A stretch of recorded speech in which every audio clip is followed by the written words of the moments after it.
I think today was a really good introduction to the theme of the conference in terms of trying to understand what dietary fiber is. And the first session particularly demonstrating the kinds of science that's going on in terms of how fiber, and in this case cellulose specifically, is manufactured or is made in the plant is really quite interesting stuff.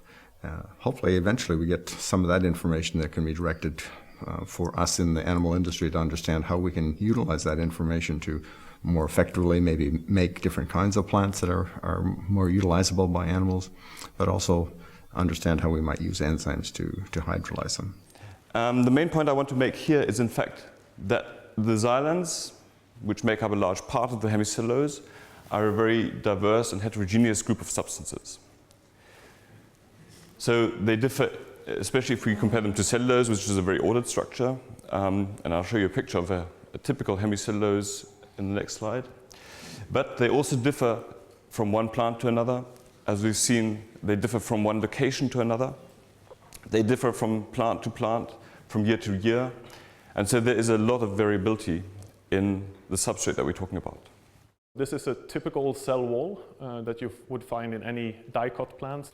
And this is actually to scale, basically. So around every cell you would find this kind of jungle of carbohydrate-based polymers.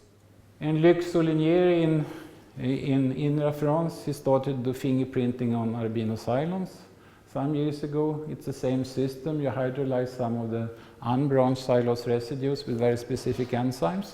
So it's absolutely essential that we have a fairly good understanding of that component before we can go into defining what those effects are. How does dietary fiber influence animals? If we know that, then we can start to think about how we can use enzymes to make nutrition better or to rectify an anti-nutritional factor, and that's coming on the last day. So I think this was an absolutely essential part of the first day. And again, I think it was broad enough in terms of the speakers and the topics they had that it opens up some avenues that you normally don't think about. We could have brought in probably 4 speakers that would tell us virtually the same story, but they didn't. They told us different stories, and I think that was important as a way of leading to tomorrow's program.